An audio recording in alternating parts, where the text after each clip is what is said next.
Hello students, welcome back again. I am Samapti Sinha Mahapatra, your zoology teacher from Sri Chaitanya Institute.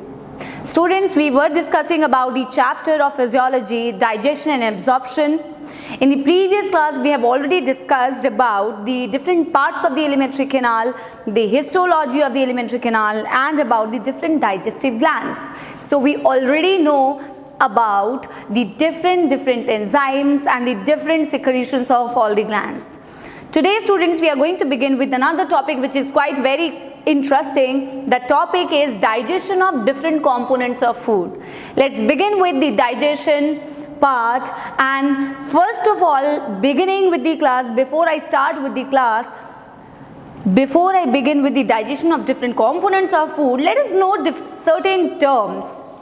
Now students, once we start digesting food, when the food is in our mouth, what happens is that with the help of teeth and tongue, what we are doing is chewing. What we are doing is mastication. That's what I have written, that your teeth and tongue, actually that is doing some process of mastication. That is also helping in mechanical processes of masticating the food. And once your food is mixing with the saliva or salivary juice in your mouth, that food is called as the bolus. So that's what I have written about the definition of bolus. While we swallow that food, for swallowing the term is called as deglutition. While we swallow that food, that is passing through your esophagus, and there is a movement like this, uniform movement like this. That movement is called as peristalsis.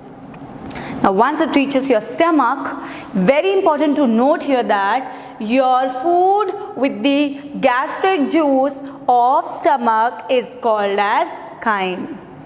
Also that food in the stomach remains for 4 to 5 hours in the stomach. It is remaining for 4 to 5 hours. Now let us start with the process called as digestion. Now students, what I would want you people to know and remember that we are going to follow the same sequence of steps for digestion of carbohydrate, protein, fats and nucleic acid. Don't change the sequence. If you change the sequence, then you're going to find it little difficult. So don't change the sequence. Just follow the same sequence for digestion of all the components. Now when I say about digestion of carbohydrates, do you know that digestion of carbohydrates starts for the very first time in the mouth? In the mouth, what is happening? Remember this data. 30% of starch is being converted into the product which is maltose, and we know that in saliva we have the enzyme salivary amylase. Now students, you can easily relate it with the other chapter which is biomolecules. Why? Because you know that this salivary amylase requires certain ions for its functioning, and that iron we have already discussed that it has got, saliva has got some electrolytes. So chloride ion is helping the salivary amylase in digestion of 30% of starch being converted into maltose. When you talk about next part, when the food is passing through esophagus, there is no digestion, hence I have written it as cross. Once the food is reaching your stomach, do you see any digestion of carbohydrates? Students, in gastric juice, talking about the gastric glands, you have got no enzyme for digestion of carbohydrates. So it's again a cross. What I have also written, where is that salivary amylase gone that was present in your saliva? It is still present. Why not any digestion taking place in the stomach with the help of that salivary amylase of the saliva? Is because the salivary amylase is getting inactivated. Once or upon reaching the stomach, it becomes inactive. Now once the food is reaching small intestine, you have got three things. You have got bile juice, you have got pancreatic juice, you have got intestinal juice. Students, wherever I will be mentioning pancreatic juice, I will be writing it as PJ. Wherever I will be using the term intestinal juice, I will be writing it as IJ in short terms. Okay, just remember it here. Now, bile has no role in digestion of either carbohydrate, proteins and fats. I told you it has got no digestive enzymes, but it will be very important for emulsification of fats. Now, So I've written it as cross. From pancreatic juice, the remaining 70% of starch is again being converted into the product maltose with the help of pancreatic amylase, popularly called as amylopsin. So 30% getting converted in mouth, 70% getting converted in pancreas. Now let us see how the intestinal juice is helping in the digestion of carbohydrates. Now students, intestinal juice enzymes were very well understood that they were maltase, lactase, sucrase. So definitely their substrate is very much clear. When the maltase acts upon maltose, it is breaking the maltose into the monosaccharides, glucose and glucose, which is the end result of digestion of maltose. When the lactase acts upon lactose, the end product of digestion is galactose and glucose. When the sucrase acts upon sucrose, the end product of digestion is glucose and fructose. So in biomolecules, again you can relate because we have already studied these disaccharides, and if we know the disaccharide, students, we can easily know the end product of digestion. So started in the mouth, ended where? In the small intestine. We all know that large intestine does not play any significant role in digestion of food. Now moving on to the digestion of the other component of food, very important, protein. We all want protein. We all want protein in our diet. How the digestion of protein is taking place? Again following the same sequence, starting with the mouth. I have written it as cross because there is no digestion taking place in the mouth of proteins. Again moving to the esophagus, cross because there is no digestion taking place in the esophagus. Now in stomach, we move the food into the stomach. We have got some protein digesting enzymes. Remember the peptic cells or chief cells producing the enzymes, but those enzymes are in the inactive state. The prorenin, inactive state, very important, prorenin is the milk digestion enzyme in infants. It is not present in adults. Prorenin is the milk digestion proteins found in the infants, which is in the inactive state getting converted into active renin with the help of HCl we already discussed. Students, very important to note here is that the spelling is double N.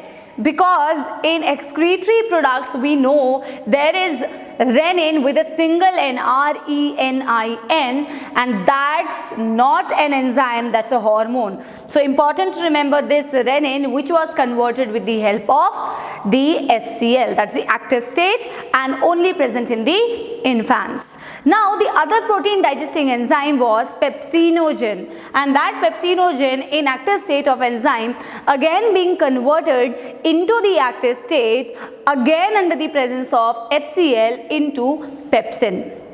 Alright, so we have activated both the protein digestion enzyme. One is the prorenin converting into renin and other is the pepsinogen getting converted into pepsin. Now let's begin the digestion of proteins in the stomach. First of all, the milk proteins in the infants, I have written it over here, milk protein casein. This milk protein casein is getting converted under the presence of this renin into the first component, which is paracasein. And this paracasein is further getting converted into calcium paracasinate. Looking at here, the calcium paracasinate is acted upon by pepsin and it is getting into a product, hydrolyzed product, which is peptones. Also, some proteins which are present in our diet is getting converted into further hydrolyzed products, peptones and proteoses under presence of pepsin. Students, important to remember that what is the product that is now present in your stomach. So you have digested some proteins, you are left with some proteins. So you have some proteins remaining and the end product of digestion in the stomach, which is your peptones and proteoses. We are going to move all these protein, all this peptone and all these proteoses where? In the small intestine. Again following the same sequence, in your small intestine you had three juice. You had bile juice coming, I have told you to remember that PJ stands for pancreatic juice and IJ stands for intestinal juice. All the juice coming in your small intestine. Bile, again having no digestive enzyme, so I have written it as cross. It is having no role in the digestion of proteins. Alright, very important enzyme. We discussed it yesterday that enterokinase, it's not a digestive enzyme.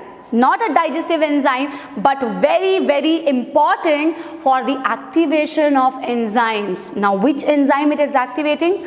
Definitely enterokinase was present in the intestinal juice, and students, it is responsible for conversion of this inactive trypsinogen. This inactive trypsinogen getting converted into active trypsin with the use of enterokinase. And students, this trypsin when activated is activating further two enzymes of the pancreatic juice, which is the activation of the inactive chymotrypsinogen into active chymotrypsin and the activation of inactive procarboxypeptidase into active carboxypeptidase. So we have got all the enzymes in the active state: trypsin, activated form; carboxypeptidase, activated form; and the chymotrypsin, the activated form. Now we are going to see how these enzymes are further acting upon for the digestion of proteins.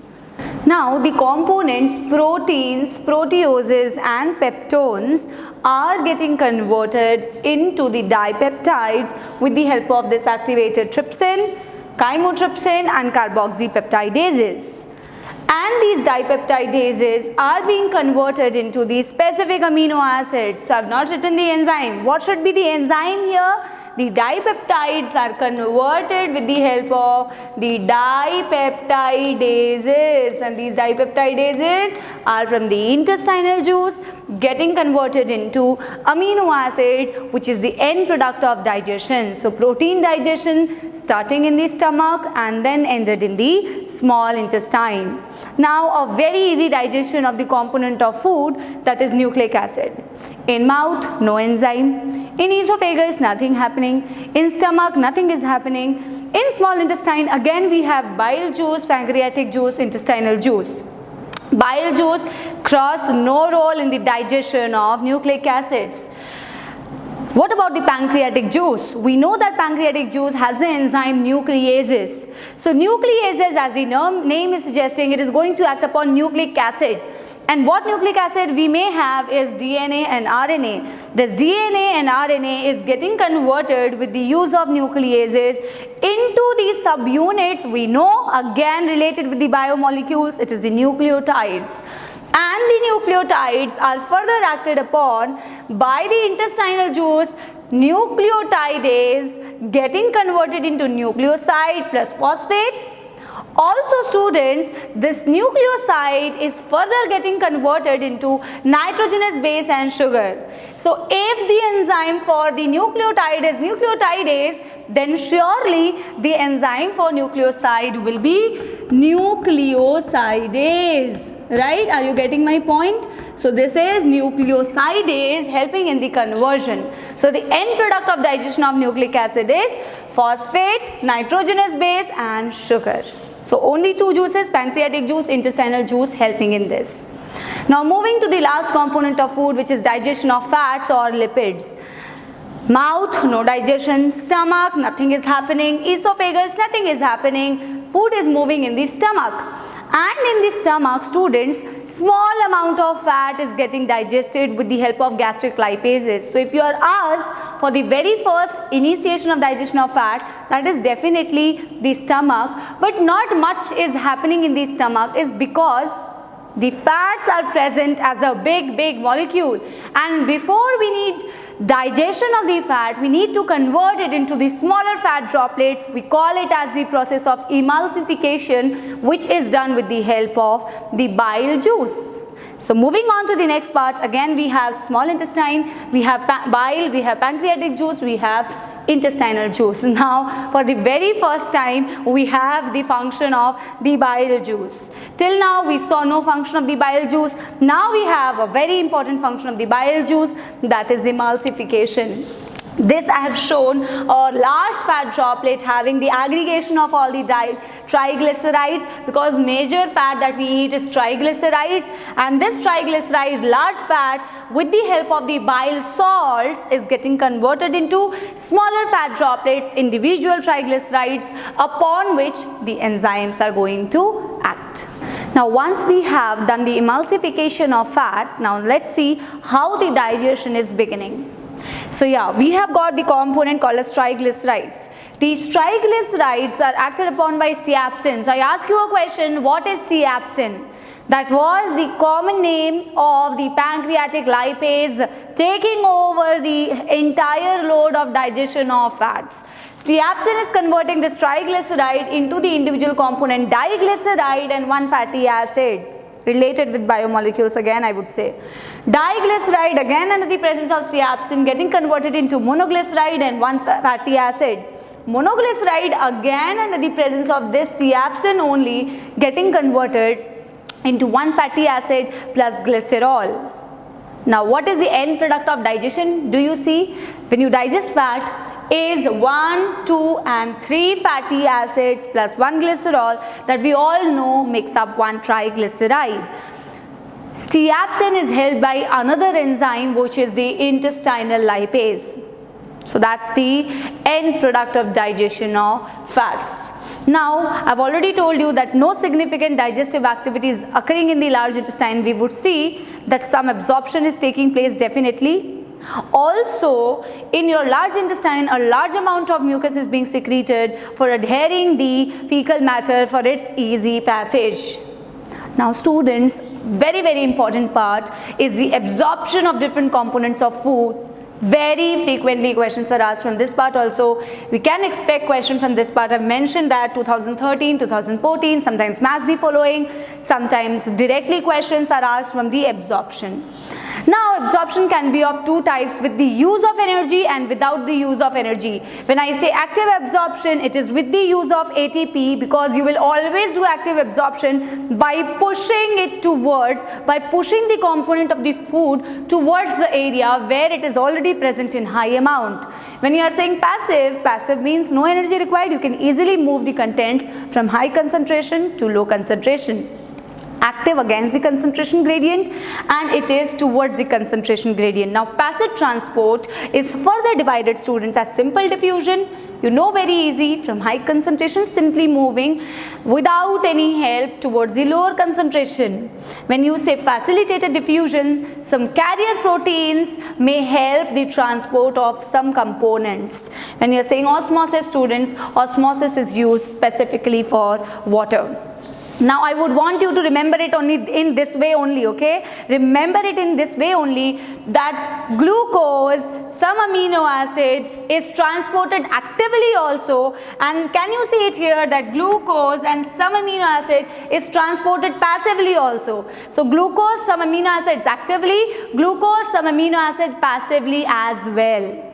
Now here in some amino acids I have written one amino acid, glycine. Glycine is actively absorbed. Glycine is actively absorbed. Also glucose and some amino acid which is passively absorbed, the type is simple diffusion maybe. See, I have written simple diffusion can be there. Facilitated diffusion can be also there, available for glucose and some amino acids. Now active absorption of sodium ions is seen, and when you talk about some comparative of ions, chloride ions are passively absorbed. So sodium ions active absorption, chloride ion passive absorption. But what type of passive absorption? Is simple diffusion. Also the fructose, students, make its mark F for fructose, F for facilitated diffusion, that you can easily remember. Okay, so fructose passive diffusion, but passive may which type? It is facilitated diffusion. So just remember the division of active and passive absorption. Moving on to a part which is different from all other parts. Now students, you will see that most of the components of the end product of digestion of food is absorbed in the bloodstream. But when you talk about fats, fats are not absorbed directly into the blood, they are absorbed in the lacteals. Now what are these lacteals? if you have focused the diagram which I told you given in NCERT, the villi of the small intestine, in villi we have seen the supply of blood vessels as well as the lymphatic capillary, and this lymphatic capillary which I have made is the lacteal. So the fats are first absorbed in the lymph. We would see how it is taking place. I have made one enterocyte. Enterocytes, now you are clear with this, that this is the cell of intestine. What is this part? This is actually the lumen where all the process of emulsification, digestion is taking place. So I have written that emulsification taking place, the digestion of fat taking place. We know that the end product of digestion is fatty acid and glycerol. Suppose I have shown it with a single droplet. Now questions, how questions can be framed. I can ask, not I can ask you, I mean in need they can ask you that fatty acid and glycerols, fats are absorbed in blood or lymph? That is definitely lymph. Now see, fats are as it is moving into the enterocytes. This fat droplet as it is moving into the enterocyte. But inside the enterocytes, the fats are being coated over by protein. And this is packaging is also taking place. Both protein formation and packaging with the help of RER and Golgi body, and that fat droplet over which you have coated it with the protein is forming chylomicrons. So chylomicron, students, is it formed in the lumen? Answer is no. It is formed in the enterocyte. And what is this chylomicron? Is fat along with the protein, which is then passing where? Into the blood? No, it is passing into the lymph, which is present in the lymphatic capillary lacteals. Now students, let's move on to the next topic, which is the absorption of the other products. Now looking at the absorption of other products, just remember this part, and this is given as a table in your NCERT. So remember it as it is. In your mouth, when some drugs coming in contact with your mouth, your epithelium, it is being absorbed by the blood capillaries providing or giving supply in your mouth. So some drugs absorbed in the mouth. When you move in the stomach, simple sugar, very important, stomach, alcohol is being absorbed in the stomach. So simple sugar, alcohol, water, etc. is getting absorbed in the stomach. In small intestine, we saw that maximum digestion and maximum absorption occurs in the part small intestine. And when you talk about maximum digestion in the small intestine, it is in the smallest but the widest part, duodenum. Large intestine, no significant digestion was taking place, but absorption of large amount of water, absorption of some drugs, absorption of some minerals, absorption of some vitamins like vitamin B12, vitamin K. Also some vitamins are also absorbed in the small intestine. Now looking at after digestion, you need energy, and for the energy that you require, what we do is assimilation. So assimilation is the utilization of the end products of digestion by your cells, by your tissue to provide you with energy. And after you have assimilated everything, what you need is to eject the fecal matter outside the body, which is called as egestion. When you talk about egestion, that's a voluntary process. That's a voluntary process of removal of fecal matter. I've also written that removal of the fecal matter is with the help of a movement, a large peristaltic movement, and large intestine releasing a lot amount of mucus, which helps in the easy passage of the fecal matter. Also students, we had the pigment bilirubin and biliverdin. That bilirubin and biliverdin provides the specific color to the fecal matter. So it's the bilirubin and biliverdin, the bile pigments, that is providing brownish color to the fecal matter. Also, I have written here that there is a temporary storage before defecation. Before you release the fecal matter, there is a temporary storage. Now, why I would tell you to pay attention to this point is because in NCERT, there is a difference when they are talking about the disorder and when they have simply written it in the theory. So, in the theory, what they have written that before defecation, temporary storage in the rectum part, but when I will be discussing about constipation, that's a disorder of the digestive system, you will see that there they have mentioned that the temporary storage of fecal matter is taking place in the colon. So if normally asked where the temporary storage, that's rectum. If in the disorder they are asking, that's colon. Now students, this part of the digestion, it is also mentioned, some of the part of this is mentioned in the chemical coordination, but in brief I have also mentioned it here.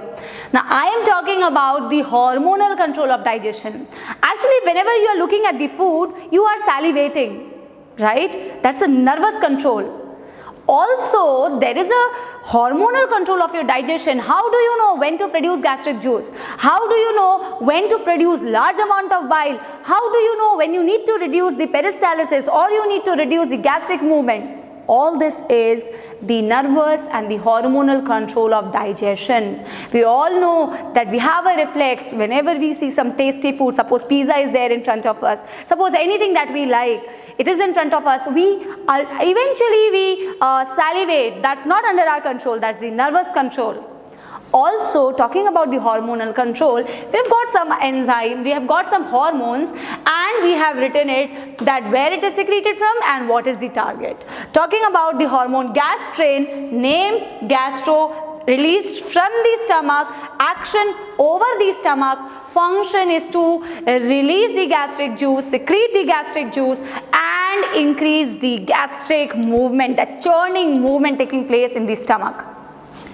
Talking about the other hormone, that is enterogasterone. So enterogasterone is also called as GIP. And what do you mean by GIP? Is gastric inhibitory peptide. And when I say it's a gastric inhibitory peptide, it is released from the small intestine, but its target is stomach. As you can see in the name, entero for small intestine, gastro for stomach. Released from the small intestine, target is over the stomach, inhibits the release of gastric juice, which is why it is called as gastric inhibitory peptide.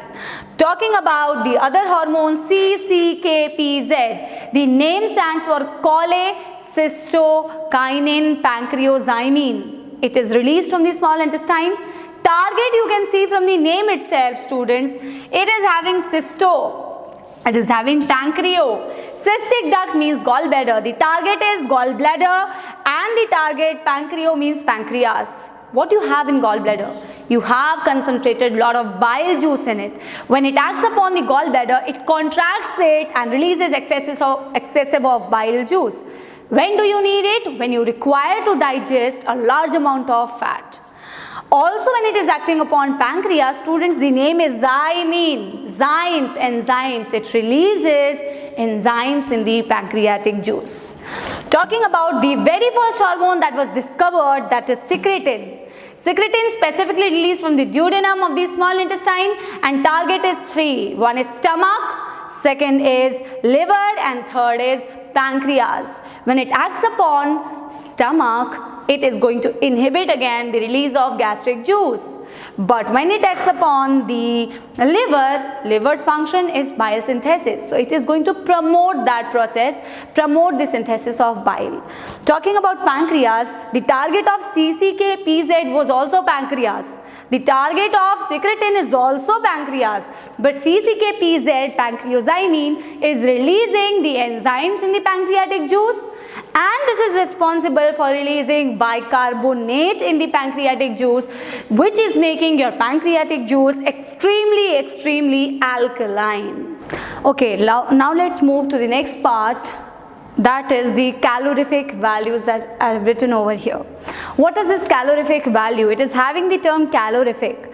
When you say calories, calories is something related with the energy. When you are utilizing the food, when you are breaking the food, some amount of heat is released, and that heat energy is measured with the help of the calorific value, which in our body is in large amount. So the unit of calorific value is kilocalorie per gram. So remember, all the terms, all the numbers that I would be writing, the unit will be in kilocalories per gram. Now students have written this bomb calorimeter. First of all, let us know that calorific values are of two types. One is the gross calorific value, other is the physiological calorific value. These are the two calorific values.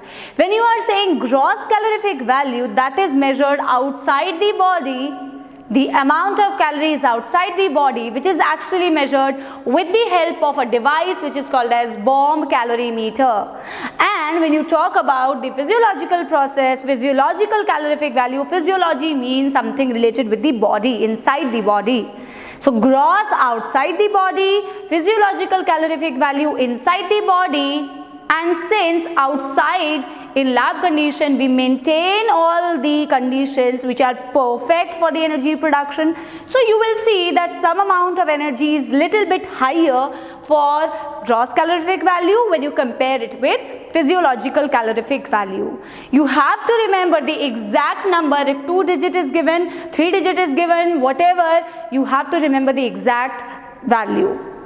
Carbohydrates, proteins and fats. For gross calorific value, carbohydrate 4.1 kilocalorie per gram. So remember that. 5.65 for proteins, kilocalorie per gram. For fats, 9.45 kilocalories per gram.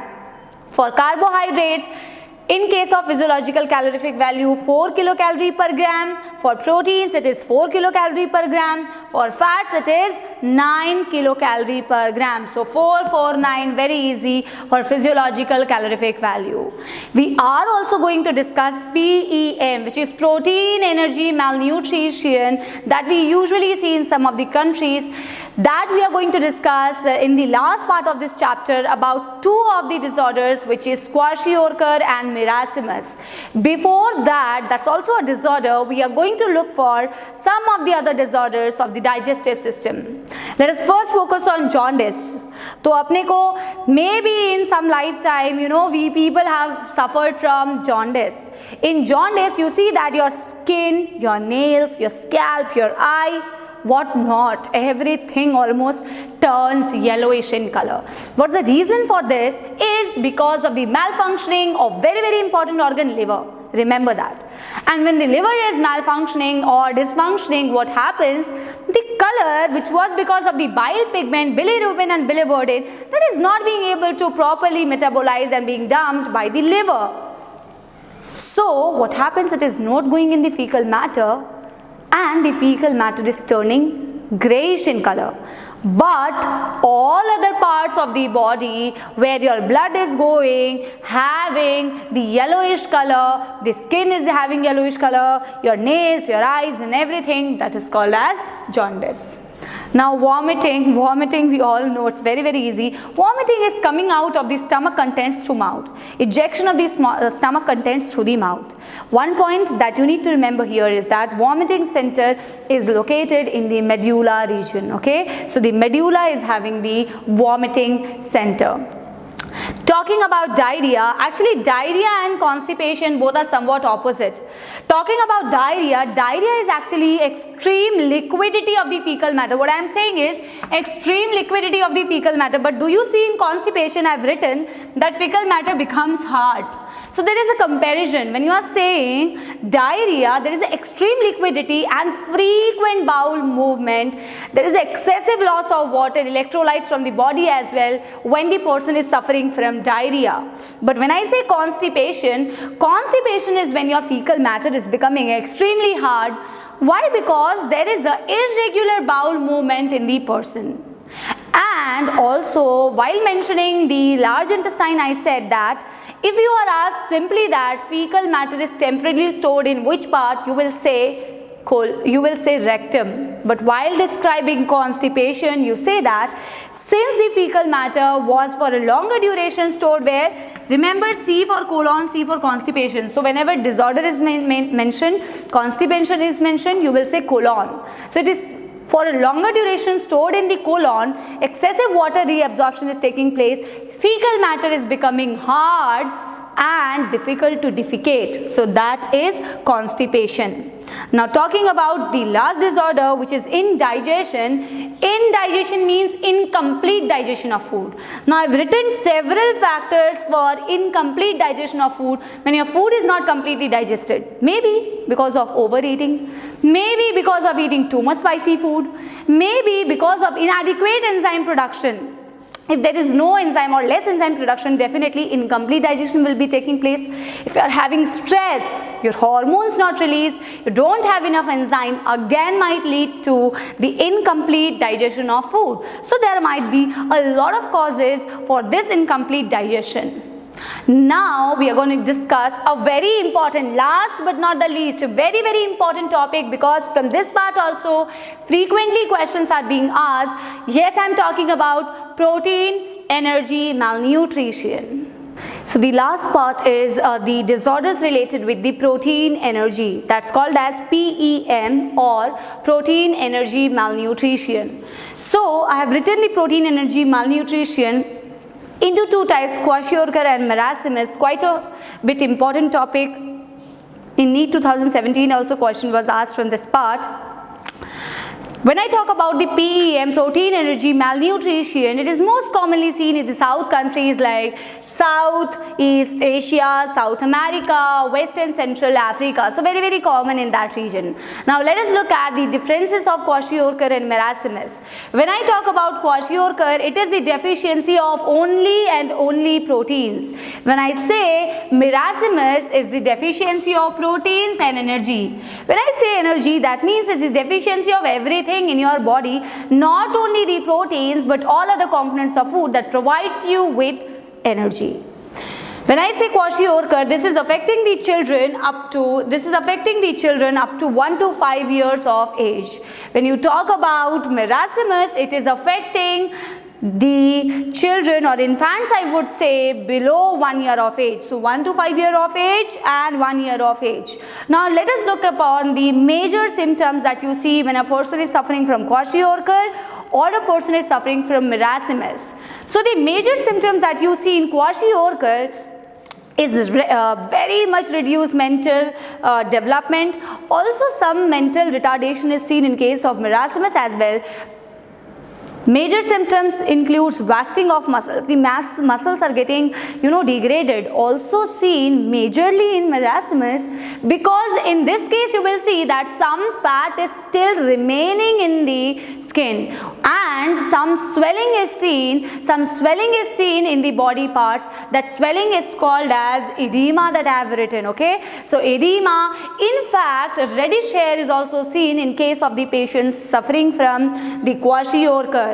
Now let us look at some of the major symptoms in the patient suffering from marasmus, which is a dry and wrinkled skin. Very important, dry and wrinkled skin of the children suffering from the marasmus. Also you will see total emaciation, that is the wasting of the muscle, very thin limbs you will see, since all the fat is being dissolved. So you also see very prominent ribs in the children suffering from marasmus. So just remember which is the deficiency of proteins, which is the deficiency of protein as well as other energy, which is occurring in children up to 1 to 5 years of age, which is occurring below 1 year age, and what are the major symptoms. So that's how we end with the chapter digestion and absorption. Just pay attention to the parts from which the questions are asked more frequently. I would want you to please read it as it is, and I would tell you to please read it from NCERT as many times as possible, because you know that from each line of the chapter of NCERT questions are directly framed. So whatever you read, but make sure you read your chapters at least twice before your exams of NEET. So that's how we end with this chapter. Thank you all of you. Take care and bye-bye.